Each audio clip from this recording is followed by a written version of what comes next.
शब्द ब्रह्म चैनल के अंतर्गत मैं वीरेंद्र मिश्र आप सबका हार्दिक स्वागत करता हूं, अभिनंदन करता हूं, प्रणाम करता हूं। आप सबको जय द्वारकाधीश। मित्रों, श्रीमद् भागवत महात्म्य के बारे में हिंदी भाषा में प्रस्तुत करने का नम्र प्रयत्न कर रहा हूं। इसके पहले के वीडियो में महात्म्य में प्रथम अध्याय की चर्चा हो चुकी है।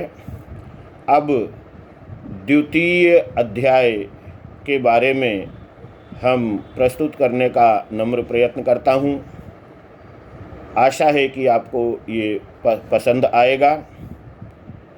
श्रीमद् भागवत महात्म्य अथ द्वितीयो अध्यायः। भक्ति का दुख दूर करने के लिए नारद जी का उद्योग यानी प्रयत्न करना। नारद जी ने कहा, बाले, तुम व्यर्थ ही अपने को क्यों खेद में डाल रही हो? अरे, तुम इतनी चिंतातुर क्यों हो? भगवान श्री कृष्ण के चरण कमलों का चिंतन करो। उनकी कृपा से तुम्हारा सारा दुख दूर हो जाएगा। जिन्होंने कौरवों के अत्याचार से द्रौपदी की रक्षा की थी और गोप सुंदरियों को सनाथ किया था, वे श्री कृष्ण कहीं चले थोड़े ही गए हैं। फिर तुम भक्ति हो और सदा उन्हें प्राणों से भी प्यारी हो।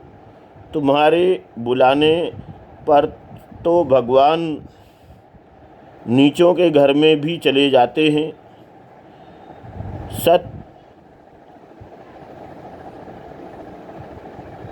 सत्य, त्रेता और द्वापर, इन 3 युगों से ज्ञान और वैराग्य भक्ति के साधन थे, किंतु कलयुग में तो केवल भक्ति ही ब्रह्म सायुज्य मोक्ष की प्राप्ति कराने वाली है। ये सोचकर ही परमानंद मूर्ति ज्ञान स्वरूप श्री हरि ने अपने सत्व स्वरूप से तुम्हें रचा है। तुम साक्षात श्री कृष्णचंद्र की प्रिया और परम सुंदरी हो। एक बार अब तुमने हाथ जोड़कर पूछा था कि मैं क्या करूं? तब भगवान ने तुम्हें यही आज्ञा दी थी कि मेरे भक्तों का पोषण करो।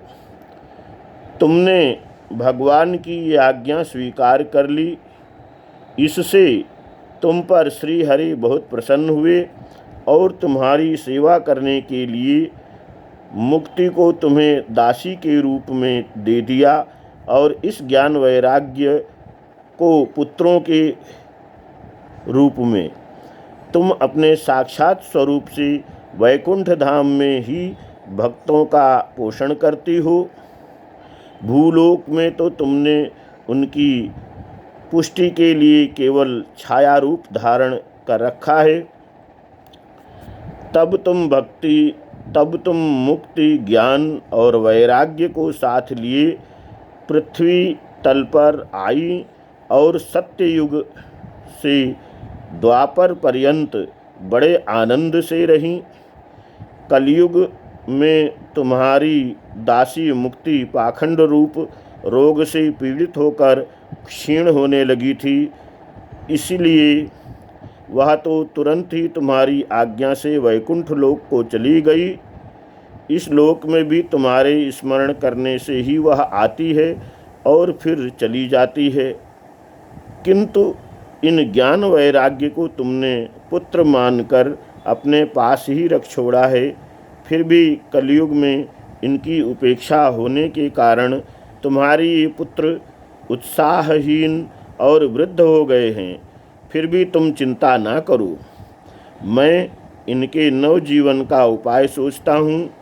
सुमुखी, कलि के समान कोई भी युग नहीं है। इस युग में भी तुम्हें घर घर में प्रत्येक पुरुष के हृदय में स्थापित कर दूंगा। मित्रों, आगे देखने का नम्र प्रयत्न करते हैं।